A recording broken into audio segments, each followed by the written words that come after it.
And welcome back to Cottage Talk. I am Russ Goldman. Joining me right now is Giannis Shanez. This is our preview episode of Fulham's match against Crystal Palace on Sunday. That's going to be an early one for me and you, Giannis.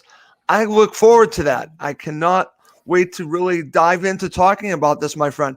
You and I were talking about this before we went live. So we're going to start here because I need to do something just to get us going. We need to thank someone. I think you're going to agree with me on this. Let's thank West Brom for helping us out here.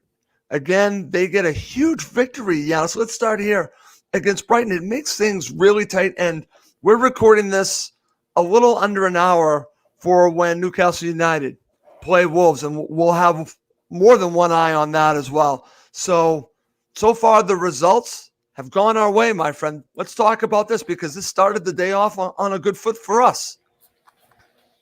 I think Graham Potter and the team, they were devastated after that the Battle of the Birds early this week. Yeah. And they'll travel south from the Hawthorns and go, what the hell was that? I mean, the first 10, 15 minutes didn't look like they could defend. I know the sun was coming in with shadows. Yeah. Bartley scored an early goal. You've missed two penalties, and then there was that controversial free kick, which I thought was a Lee Mason absolute total utter screw up. And I'd like to see what the press is going to look like after, because everything that could have gone wrong for West Brom did. But having said that, they had enough chances to have got something against the West Brom side, who, they lots of puff and puff, didn't really create anything, but they got the 3 points, which is great for us. We keep saying 4 points ahead. So to Big Sam and West Brom, well done. We'll give you that much. Absolutely. I actually got a message from Andy Carlton, Andy from New Hampshire on Twitter, or I think it's Andy from New Hampshire. Anyways, Andy is a good friend, and he's a West Brom supporter, and he's actually been on the show several times. And I congratulated him, and he basically was just letting me know that it's, again, they're doing their job. They're keeping everyone close, keeping their hopes alive, which I think are just a little bit. Let's just put that into context for West Brom. But again, they needed to win. They got the victory, and that keeps Brighton and Hove Albion close. And it's strange, Giannis. I keep saying that Brighton don't look like a team that is near the bottom. Neither do we. But what do you think is wrong there before we move on? Because they look so good, but they can't finish. And, they have these shocking results. And then they also have shocking positive results. I thought they tore apart Tottenham. What is the deal with Brighton Hove Albion? They can't score for lick. They can't score. They've got the strikers like, Mope and Welbeck, and the creativity of Trossard and Gross. Yeah, they have some creative players there. Yeah, you could see the little patches in that game. West Brom pressed pretty high up the pitch, but once there were patches where when Brighton got the ball and they moved the ball really quickly, they looked very, very good. And look, you don't become a bad team overnight, and you've seen with some of their results. But I think I've said this before, and I'll say this again. Sometimes it's a reaction from a defeat. Palace, I hate it when people say it's the M23 derby. Yeah, it's not a derby. It's a rivalry. Right.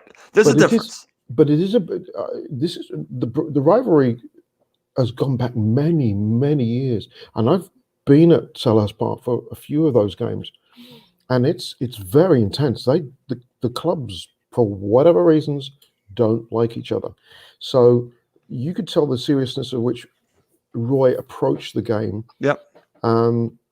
The way that they were set up, and what they felt they needed to do to get a result, not just because it was, they're both teams near the bottom, but again, in terms of that rivalry, and to lose it the way they did in the 5th minute to a breakaway Benteke, it was a nice goal, but I mean, 2 touches in 90 odd minutes in the opposing penalty area it's beyond robbery. So they'd have been a really big down now, and it's a big moment, and they didn't have a lot of time to recover. And today they had sort of hits and bots, but they had chances. 2 penalties. Yep. everybody's copying the Fernandez taking let's copy the the stop-start Fernandez penalty Yep. take, which annoyed me. And the second one, or the second one, the first one, of course, second one was the crossbar. But I mean, I felt a bit sorry for Brighton actually, because that free kick thing was such a disaster. Mason blows the whistle. Dunk takes the free kick because the keeper's not set up, but he's blown the whistle. You play to the whistle, it's in. He gives the goal. Then he decides to go to VAR to disallow it. And once you as a player have that kind of ref, you lose trust, and then things start falling apart. So it was it was a weird one. But yes, thank you, West Brom. Thank you. Absolutely, my friend. All right. Well, let's get into talking about this match. And let's just start here because, again, I've watched a few Crystal Palace matches recently, and I do think that we need to talk about the first time the teams played. We'll talk about that in just a bit. But I just want to get your overall thoughts on them. And of course, we will focus on what they're like without Zaha, what they're like with Zaha, because I think it's significant. But as we found out, they found a way to beat Brighton without Zaha. They actually did find a way. So we'll talk about that because, again, there's a big part of me that says this is a huge deal, but I just watched the team, like you said, just find a way to win and didn't deserve to win, I think. I'm talking about the way that they beat Brighton Hove Albion, the way that Crystal Palace won that match. But they found a way. So I let's just start with your overall thoughts on Crystal Palace this season, and then we'll talk about Roy a little bit. Well, in the first game, we played them down at the Cottage. We had a lot of possession first 7-8 minutes. They hit us in the break. It was a ball over from Zaha, and Riedewald scored. And then really for the rest of the game, we were huffing and puffing until they got us again on the break with Zaha, and then Harrison got a late one. But it wasn't a 2-1 game. It wasn't that close. I thought they were very good and very compact and very organised. And that was the start of the season. We really didn't seem to have any sort of identity. We didn't look like we were capable of creating chances. The Palace side are infuriating. I mean, Zaha's a real quality player. Thank God he's not playing tomorrow. He's worth a goal if it's not scoring, but creating. But I think it goes beyond him scoring, though. I think it's just how he affects that entire side. Yeah.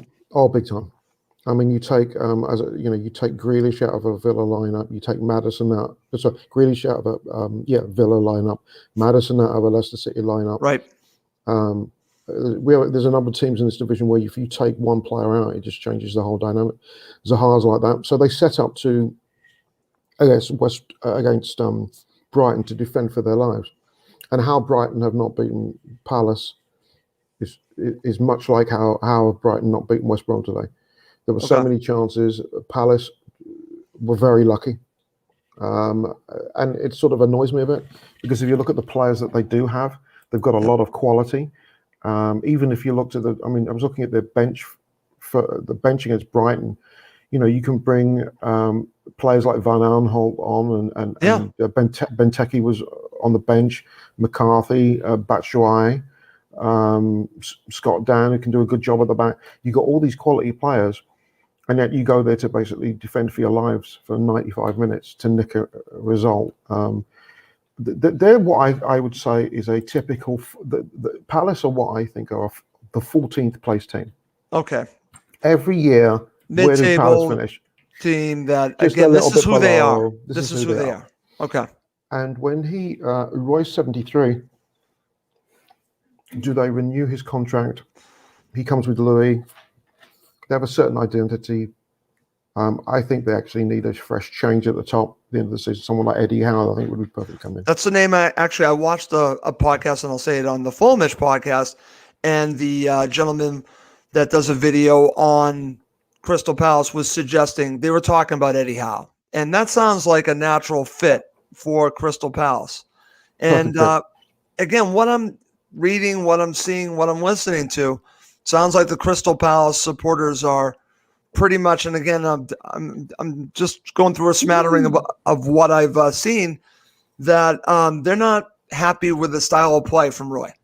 and they're thinking like you're thinking, Giannis, maybe it's time to move on from him. Yeah, I do. I think he's outlived. I think he's outlived his purpose, and we all love Roy to death. Yeah, But they've got a lot of talent, and there's always been. I think for the last couple of years, there's been the hanging sort of cloud of what happens to Zaha. Zaha's never happy. Zaha needs to be loved. Da da da. I think he should be at a bigger club. But then you look at the players he's got around him. Does Hodgson get as much from the players that he has than he should do? You know, are they underperforming? yep, I know there's been a lot of pushback in terms of Milivojevic this year. He's been under par, which is, and luckily the pickup of Eze was a very good one for Palace. He's been very good, but there've been a lot of inconsistent performances. I mean, Liverpool absolutely stomped on them, but then they went to West Brom and got a thumping win there. But and although Palace fans were relieved about, a lot of Palace fans in my feed, they were yep. relieved about the Brighton win, partially because it was, smashing the Seagulls. That's right. A lot of fans are not happy with the style of play. So Exactly. tomorrow's game is an interesting one because they sat back for 95 minutes. In this game, they're at home. Do they try and push the issue, or do they try and play like they did against us at the Cottage? But that's similar to the way we play, and we're a lot more confident. I said it's about the Foxes. It is, and it's going to be interesting, the strategy, the tactics in this, Giannis. And when we really break it down, because I'm going to put you in the shoes of Roy and also of Scotty, what would you do? Because I think it's fascinating. What is going to be the approach of Roy Hodgson here? Because would he do the exact same thing that he did at the Cottage? Is he going to be more aggressive against Fulham at Selhurst Park? It's actually very interesting. But before we move on, I actually want to go back to this, because we started talking just a little bit about the first time the teams met, and you kind of broke it down. I want to ask you this. What can we learn from that? What can Scott Parker learn from that he can take into this match? Because I actually answered the Eagles Beacon, and which is a website about Crystal Palace for Crystal Palace supporters. And one of the things that I said, Giannis, is that I thought Scott could learn some things from the first matchup. So I'm asking you, what do you think he can learn and take into this next match against Roy Hodgson? Well, one of the big equations is out of the equation, and that is the elimination of Wilfried Zaha, because he's that good a player. I think we can all agree on that. Yeah. I mean, they've got and unfortunately, I believe Palace will lose him at the end of the season. I think regardless of whether Roy stays or not, I think he wants to go to a bigger club. He wants to play Champions League. That's fine. If you look back at that first game, there was a lot of the back and forth, ticky-tacky across the back four, Tim Ream. I mean, it was a poor effort. And as I said, the score disguised how poor we actually were that day. I think this is a completely different game altogether. Okay, that's why I wanted to go back to the first one to see what we could take and what we can expect this time around. Yeah, if Zaha was there, you'd know you've got to track Zaha's runs into pockets, and the way we try and cover the zones 1 and 2 defensively, zonally, then that's going to be an important job for Joachim and Kenny or Ola. But because he's not in the lineup, you now have a different kind of problem. Benteke is one of these kids who can score goals, but it's a confidence player. You've got Mateta, who's just obviously coming on loan. Yep. Who scored a goal. But he could have been the GOAT if that hadn't gone off. He's just joined the club, and he does a nice little flicky thing. If that hadn't gone in, Palace fans would be going, "What are you doing? We didn't create a lot, and you try and be cheeky in their boxes. Have you really earned those spurs to do that?" So there's that. Then we'll know how they're set up. They're more mobile than Sheffield United at the back. I mean, it's not Jagielka at the back. It's Cahill. But I think where we can have our fun is through the midfield, because the midfield is, to me, Eze has done a good job. Riedewald finally is getting playing time. Yep. But as I said earlier, Milivojevic has been the source of problems because he's been so inconsistent. And in the centre of the park is where we will win it. If we play the wing backs, we should be able to keep an eye on Leze and Riedewald. And if we do that, that's going to be okay while we keep an eye on whoever their three strikers are going to be. And I'm assuming that they're going to play Jordan Ayew, Mateta, and Andrew Townsend up front. Okay. So if they go with the same lineup or similar or formation 4-3-3 as they did against Brighton, right, we can really focus on that back four. And Cahill and Kouyaté are experienced, but they're not unbeatable. And one of the things I liked about Josh Maja against Burnley and against Sheffield United, but especially against Burnley, I thought he did a great job up front physically, really, really put himself about. And that will be a good way to try and lock them down. But in the midfield's going to be the key. Okay. But to me, it's a pretty completely different game because we're so different as a side, and I don't think Palace have an identity. They've got super players, but there's nothing about them. To me, they're underperforming, and but they'll be relieved, and it might be good news for us because they'll have got their 3 points against the Seagulls. Right. I fancy Russ. What they'll do is they'll open up a little bit, and I think that plays into our hands because of the way we play counter-attacking football. Don't forget we've got the Spuds on Thursday, and I think we've got Liverpool next Sunday. So we've also got to be mindful of a very big week and how we set up. But they shouldn't scare us. They shouldn't. Scare me. No, they shouldn't. Listen, the one thing that I will say, and I said it the first time that we played, you have to respect this team because you know they're going to be difficult to beat. They will be difficult to beat one way or another. It's not going to be easy. But I do think that there's an opportunity here. And yes, I did watch Burnley tear this team apart. And again, one of the things that I learned when I watched the Fulhamish podcast from this Crystal Palace supporter, he basically said if you score an early goal, it could be very difficult on Crystal Palace. And I tend to agree with that. But I think that if we get up on this team, I think that we could be in good shape, Giannis. But it's going to be interesting. It's certainly not going to be easy. There's no question about it. It's not going to be easy. But this is a team that I think Fulham are built to be much better than the first time. I thought the first time we played into their hands. I don't think we're going to be playing into their hands this time. And I think the fact that Wilfried Zaha is not there is a huge part of that. He's not there.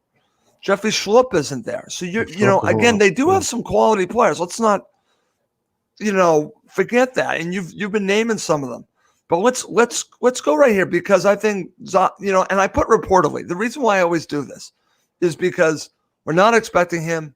It sounds like he's not, but I never know because sometimes I've been surprised. We're not expecting Wilfried Zaha. It sounds like he's out, and this will change a lot what they do, Giannis. But if you're Scott Parker and Zaha is out, what does that do to your psyche? Does that give you, because I think it's very easy to look at the players that are not playing and think, okay, we have an advantage. I think it's also a trap. I think you're going to be very careful of getting too overconfident when you see a star player being out, Giannis. I want to talk about that a little bit. This team plays as a team, but they can't go into it knowing reportedly that Zaha is going to be out, that they have some kind of advantage. They're going to have to earn this victory.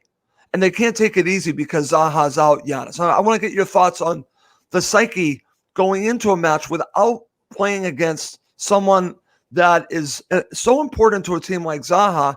I think you got to be careful not to take it for granted that, you need to do your job. This goes back to Bill Belichick, I think, do your job. And don't let the fact that Zaha is not playing think that, well, this is going to be easier. It's not going to be easier, Giannis. You just might have a different path to beating this team. There might be an advantage, but that does not mean it's not that it's going to be easy. This isn't going to be easy, Giannis. No, it won't. I mean, we found out with the Sheffield United game when Chris Wilder decided to insult all fans by putting out the lineup that he did. Exactly. I'm still annoyed that he seems to think that with 11 points on the board, you can put Oliver McBurney and Billy Sharp up front, bench Norwood. You lose Basham. You've lost Egan. You got 20 million in Brewster on the bench, and you got Bogle and McGoldrick, and seem to think that after 70 minutes now you're going to start doing the unthinkable. and start attacking. If I was a Sheffield United supporter, I'd be appalled at that approach by Chris Wilder. But in terms of in terms of Palace, there was an interview with Ademola Lookman after the game last week against Sheffield United, and I think that said it all really when he was asked about his contribution and his goal against Sheffield United. And he said, "We don't worry about anybody else. We worry about ourselves, game to game." Right. And when you see that and you hear that from the boss, and you see social media postings, the focus is on the now, but the focus is on ourselves. So that's for me, a great point, Giannis. Scott Parker is an incredibly well-grounded manager, and I think a lot of their players feel like that. So for me, Zaha being out, he will stipulate. He'll go, so what? He's one player, but there are. We've seen with Benteke, we've seen with Mateta, they can burn. We can burn. I would just point to their last victory. I would just say, listen, this team can still find a way to get all 3 points. Just because Wilfred Zaha's not there should not change our mentality going into this match. And you just brought up a good point, because Lookman actually, when I heard that, I'm thinking, okay, this team gets it. He gets it, and it's probably the entire team is playing together as a team. They're focusing on what they can do and not worried about the teams around them. And if you focus on the task at hand, doing your job, as I always say, Giannis, good things are going to happen. I was very impressed by that interview with Lookman, and that actually made me feel pretty confident that this team is gelling and that they are saying and doing all the right things.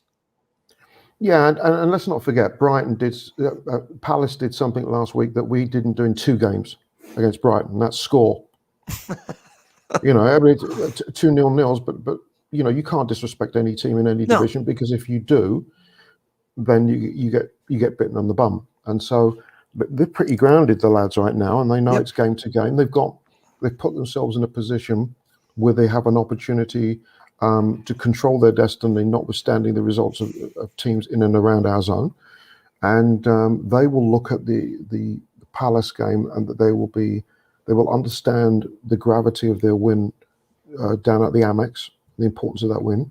But they will be grounded in the knowledge that this is a big game, and this is another litmus test in terms of what it is, what it was, and what it is. And what it was dysfunctionality at the Cottage against Palace.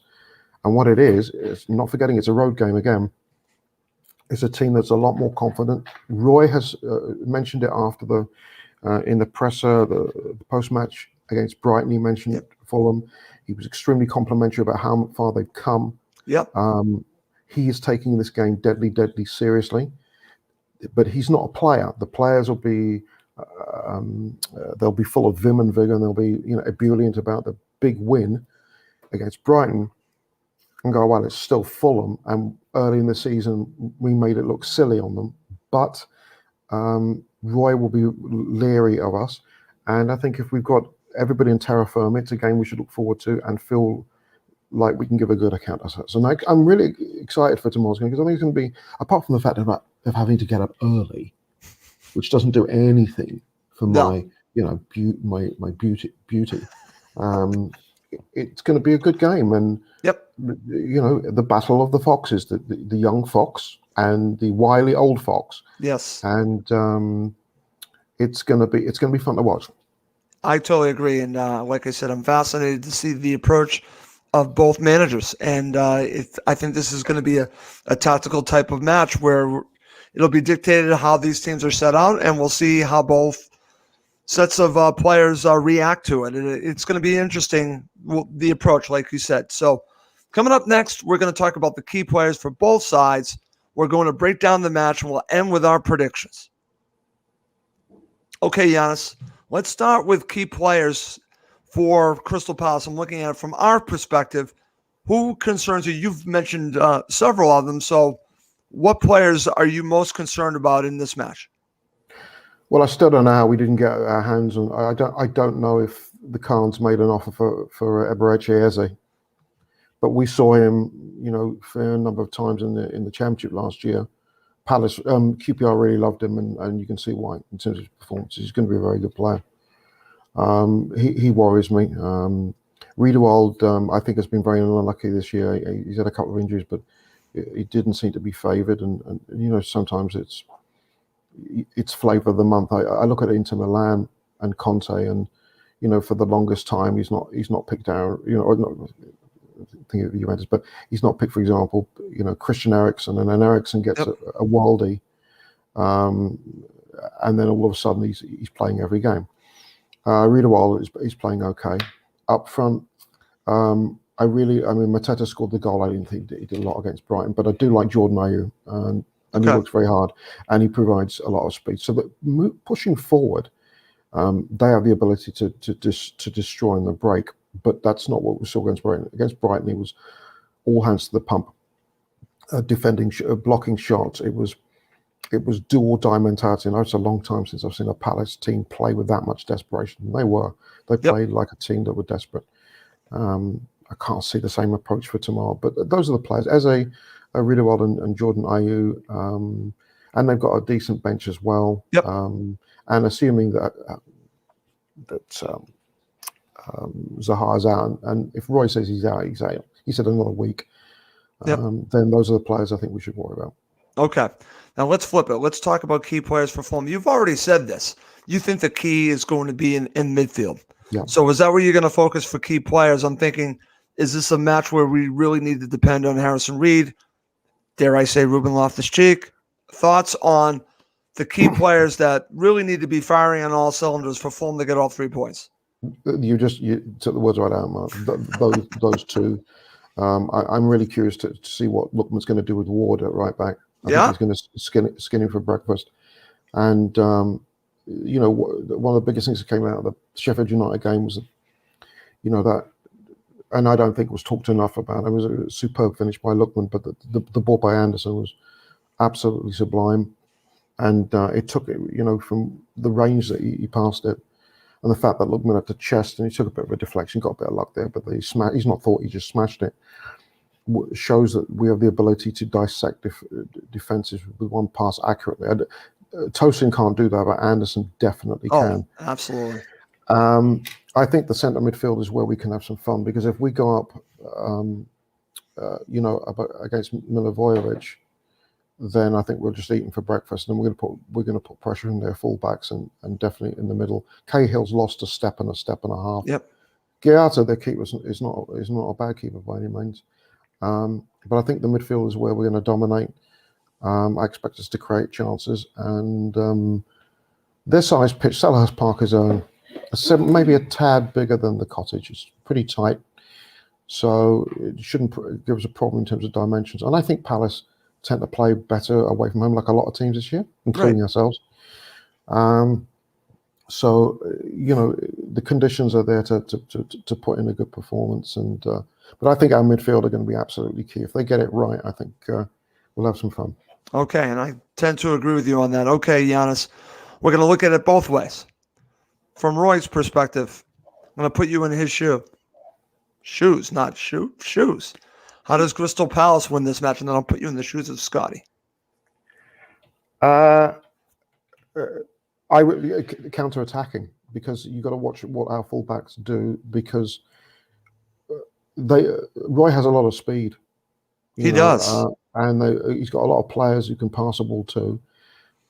It's going to be sort of interesting, because it's almost like, Palace getting the win against Brighton could mean they can play with more freedom to push forward, but that's not Roy's way. No. Scotty learned from the start of the season very quickly that if they impose themselves quickly, it leaves them, open to the counter-attack. So he's probably not going to do that either. So it's almost like, I'm not saying this would ever happen, because it wouldn't, but it's almost like the ball is put in the centre circle and the referee blows to the kickoff, and then everybody else and go, who wants it? Where they just say, well, I don't want it. You don't want it either. You take it. Yeah, you take it. I mean, it could be a very cagey affair. Okay. I hope it is, because I think that suits us. Okay. I just don't think we have the guns to. We can't play that kind of football even against a team like Palace, because they got, even without Zaha, they've got players of quality. They do. So should be nice and cagey, but it's going to be funny to see. They've not seen us since the fourth game of the season. So we're a very different team now, and we are. Defensively, we're difficult to break down. So I do fancy our chances. So do I, Giannis. So now I'm going to put you in the shoes of Scott Parker. So what do you think he's going to do? What would you do? Well, I've been looking at the comment box here. Okay. And there's some great comments here. CG Jedi Master, Palace hot and cold. Absolutely. Yes. Couldn't agree more. Ben talking about, I'd start with Madja, Mitrovic, and Lookman. We know Mitra is available. The only problem that I would have with that is Josh really a winger? And then what does that do about Decordova-Reid? Because I think he was rested for most of last game because he's played so much.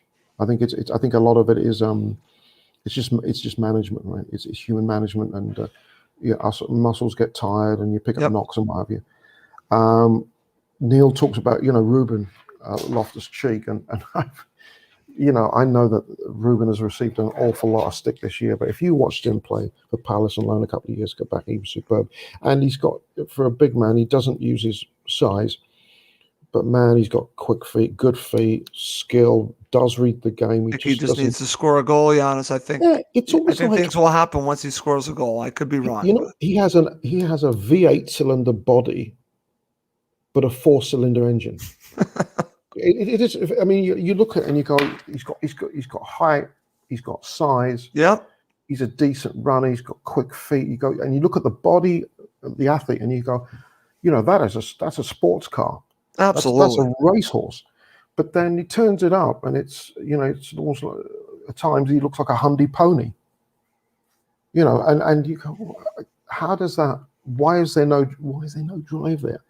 But there's a reason he's played for England. There's a reason that Chelsea were hiring him. He's only 25 years of age, and he seems like a really likable character and just a likable player. And he's working hard, but he doesn't have that of a Harrison Reed. No. And you can't. So Neil said he's going to deliver something big at some point, and I agree. I hope so. I think Neil's right. Do you agree or disagree? I agree he's going to deliver something, but I think he's going to just pop up near a 35-yard worldie, and all our heads are going to go rolling down a hill, because I just think he has that. He has a little bit of the flamboyance I used to see back in the 1970s and 80s with players that have skill and thing, and sometimes, they're considered a risk to play for their national team because. Yep. They're not very consistent. I wouldn't say it's Matt Letizia, but he's got something about him that you don't know what he's going to do next. That run he played in the Sheffield United, the run from outside the box, that was fantastic. Superb. I just wish he scored. Wish he'd scored, because he could really do with that. But I think he's going to come good. CG talked about playing Lookman, Madja, and BDR. And I'm more in favor of that. I think BDR's work rate is going to be a problem. Well, you said that on several occasions. Bobby Decordova-Reid, just gives you everything that he can, and you can play him in several different positions. But I think that they're, again, it's interesting. Where do you fit all these players? So it's going to be interesting when we talk about starting 11 for you, Giannis, what you're going to go with, because I'm fascinated by this. I'm fascinated. What's interesting about the job Scott Parker has is that if we go back to, say, some of Roy's teams, you could pick Roy's team. You could pick the team. It was pretty consistent. What I find interesting, and I think is actually an advantage for Fulham, is that he's got players that he can mix and match, Giannis. He can to the opponent, he can play certain players against an opponent that he might not play against a different opponent. So I think that there's a lot of, I guess you could say, flexibility would be a good word with this Fulham side. That I think gives us an advantage. Against a certain opponent, maybe he plays Bobby Decordova-Reid. Against another opponent, maybe he starts, dare I say, Ivan Cavallero. I'm just saying, he has that flexibility to play a lot of different players to hopefully put these players in the right position to succeed. Okay, my friend, let's not waste any more time. Let's break this down. So I want to go to you, and I want to get your starting 11. You ready for this? And your formation. Okay, let's see if I can get it right this week. Hopefully can do so. So I'm going to go for I'm going to go for a four. I'm going to go for a 4-2-3-1 to start. So we've got Okay. our friend, of course, Alphonse, who we love to death. £8 million is the option on him. Oh, Sign. Yeah, exactly. Sign him yesterday, if not last year. Back four, I would stick with. well, this is going to be interesting. I'm curious what you're going to go with Yeah, here, yeah. well, especially the fullbacks. I'm Yeah, curious. I'm going to stick with the same back four that started against Sheffield United. So I'm going to Okay. go Aina on the right, Robinson on the left, Anderson and Tosin. Now Robinson, has been a little bit in and out. It was really between him and potential of flipping Aina over to the left and put Tete on the Put right. Tete back. But I do like. I think Robinson. I mean, his crossing. Teddy Danella was saying the other night his crossing is Yep. woeful, and I think we can all agree on that. Yes. But in terms of his defensive work, considering his first year in the Premier League, I think he's been very, very good. So I'd stick him there. Give him another go there in the midfield. In the midfield, I really wrestled with this one. Okay. I'm going to go with Zambo and Reed. Okay. But Lamina is the one that was possibly because I think Lamina's done well, and I thought maybe do you give Angus needed a break a few games ago. You could see that, but then you saw against Sheffield United, he played really well. And The three in front of him, I play Loftus-Cheek in the 10. Okay. I put Bobby on the right, and I put Adamola on the left, and then I play Madger up front. So really, Cavs has to make way for BDR. I mean, Ivor said something the other night about really the value of Cavs, and it's really not a lot. You look at Knockout. I was watching last night past Derby, Nottingham Forest. Similar sort of players. Actually, I think Knockout did better last year in terms of. I was going to say, I think that they are similar, Giannis, but I think what we've learned about Cavallero and Knockout is that their level is not what we need them to be to start in the Premier League. Maybe give you some minutes off the bench, but Cavallero, and again, I know Cavallero has started a bunch for Fulham, and I understand that Scott Parker likes him, and I get it because of his work rate, but I think he is what he is. I don't think that he's a regular Premier League starter. He's just not clinical enough. I think we see his level, and I don't think it's the high level that we need. It's funny because I was thinking about this, and maybe in a future show, I'd like to go through all of our players and just ask the question: are they a Premier League player that comes off the bench, a Premier League starter, or are they really a championship player? Go through everyone. I thought that might be interesting to get everyone's view on what we all think about these players. And with Cavallero, I actually think he's a championship player. I think along with Knockhart, I think there's a reason why those players are gone from their other sides, Giannis. I think there's a reason for it. I think there's a reason why Wolves let him go. I think there's a reason why Brighton let Knockhart go. I think they knew something. Yeah, it's a case of mugging teams off, right? I think we mugged City off to get Tosin as incredible as City We did, but I think that we've had our share where we've been taken to the cleaners a little bit. And at the time, you're not thinking that way. You're thinking, you're looking at the history of Cavallero and then, of course, of Knockhart being Championship Player of the Year. You're thinking, okay, but I just don't think we got what we thought we were going to get from those two players. Yeah, I agree, and it's. I was just thinking. I was watching highlights of Europa League on Thursday night, and Rangers beat Royal Antwerp 5-2 in the second leg of the round of 32, and our friend Monsieur Le Marchand gave away a penalty. And this you had to see to believe it. Was so clumsy. It was like, mind you, the pitch up at Ibrox wasn't great. No one's saying Rangers are going to win the Europa League. They're going to win the Scottish Premier League this year. But Le Marchand looks so clumsy, and we've had Loxeri and just Le Marchand, Avis, as you said, Cavallero. Don't forget. Let's not forget Seri. Christ. Yeah. There was another one, but then then there'd be the counter attack, and somebody would turn around and say, "Well, look at that goal that Cav scored against Tottenham." The header when he beat, when he beat. This is true. Yeah, and you go, well, if he can do that, and he was dynamic against Liverpool. Yes, he was. So, I mean, yeah, but there's the consistency piece. right. But this lineup, I think, as I No, said, I there were like two. your lineup. I think I actually really like that lineup, and I'm just going to share some comments because Mm. I think people agree with you. First of all, Oh, my friend Chris's Scotty P should go 4-2-3-1, and this is from Neil. 100% agreement on that starting 11. Okay, so then let's go here. Let's see what Ben is. It BDR and Lookman start on sides? Maybe change their sides throughout. Same with Cavallero when he comes on, as he's better coming in from the left side. Interesting take there, Giannis.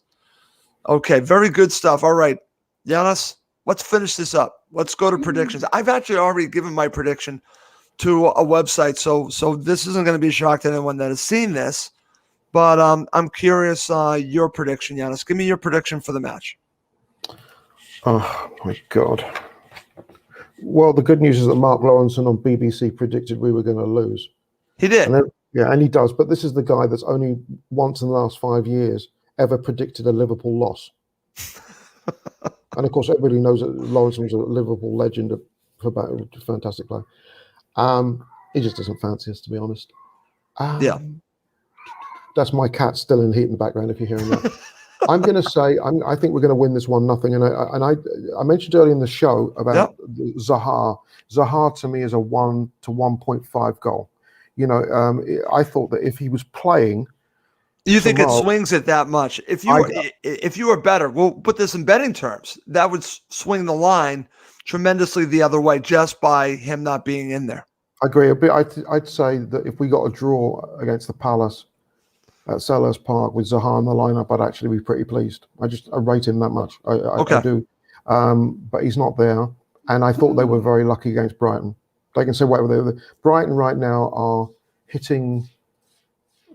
Brighton are at a point. They've hit a rut where they could buy 999 lottery tickets, right? And there are 1,000 winners. They pick out the one, and it's the one that loses. I mean, nothing's going. They were very unlucky against Palace, and today they were very unlucky. Although they were architects of their own demise, and there'll be some fallout from what Lee Mason did because you don't want as a player that's horrific. If a half in, you're going, oh, what is this ref doing? Because it makes it really tough. Then you start not to trust the officials and. And then someone like Graham Potter, who to me is an excellent manager and very even keel, can turn and go, well, like what is this? Having said that, he'll also probably say, look, we've missed 2 penalties. Right. It's CG said Lee Mason should be fired. Yeah, it was an awful thing. By the way, before we round out the show, I don't know if Ivor's going to be watching. He could be. If I was watching, I know that he's probably drinking right now, by the way. He's probably drinking. He might even be inebriated now because Wales beat England 40-24 today in the Six Nations, which is a killer, but it is, for the Welsh, it's everything to beat England. So if you're watching Ivor and all the Welsh players, congratulations on the win. I hate myself to say congratulations to Wales. Trust me, but I'll congratulate you. Even though there were a couple of dodgy calls in that game, but by the way, I want to congratulate. And by the way, the next when we hang up, there's Wolves upon Newcastle, big game coming up. If Wolves can take care of that business, that means technically we could get out of the bottom 3 tomorrow. Oh, jeez. Okay, and I just want to mention this: we are recording this just about 10 minutes before that match starts, and that to me, again, I'm going to watch it very soon after we finish this, after I post the show. But very interesting stuff. I haven't given my prediction yet. And my prediction was, and still is, 2-0.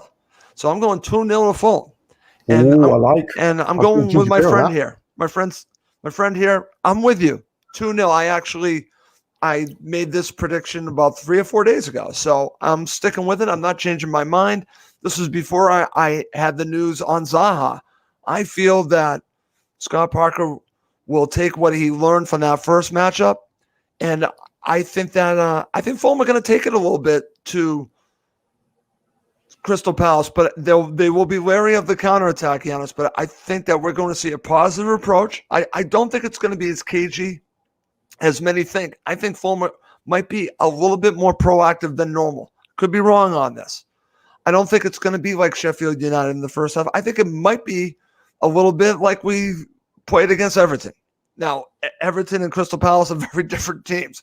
I'm just talking about the approach from Fulham. I think it might be more forward thinking.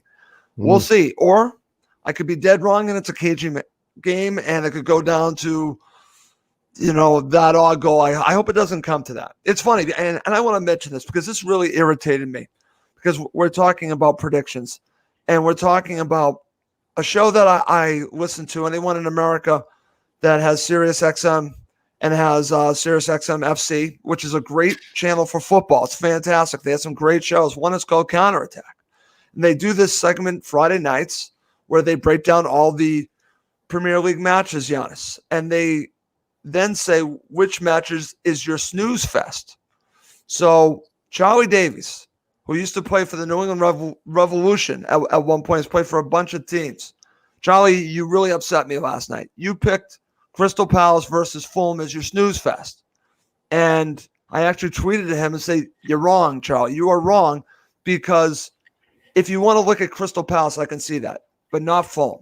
Fulham will not put you to sleep. He also said that Fulham are in the mindset hoping to hang around. I said, again, Fulham are going to do more than hang around, Charlie. I hope you watch this because you actually, I have a lot of respect for you, but I was very disappointed by you, Charlie Davies, that you picked Fulham, Crystal Palace versus Fulham as your snooze fest. It's not going to be a snooze fest. It's going to be a Fulham victory 2-0. Okay. And that's you raise an interesting point. You raise a very good point as well, because when you make those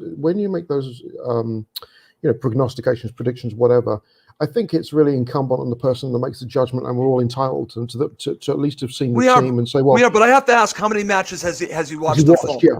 Has he watched? And I think I think it's really important that you have that perspective. I get annoyed at that. If you're watching TV and it's the Man City, Man United, Liverpool, Tottenham, Arsenal, Everton centric focus, and basically it's the little minions at the bottom.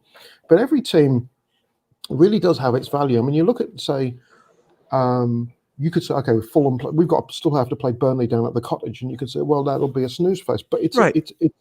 It's a clash of very different styles. You look at Burnley in isolation and what they do. Just watch them and how incredibly hard they work in their system. Yes, it's an assault on the senses, but it is entertaining in terms of the way that you entertain. See, I'm glad that you brought that up, and because Giannis, no one would say just outright, Burnley are entertaining, but if you are looking at it a different way, if you're appreciating what they do, you can appreciate Burnley for who they are. Yes. I can appreciate it's. Not that I enjoy their style, but I can appreciate it if that makes any sense. Yeah, and you can't,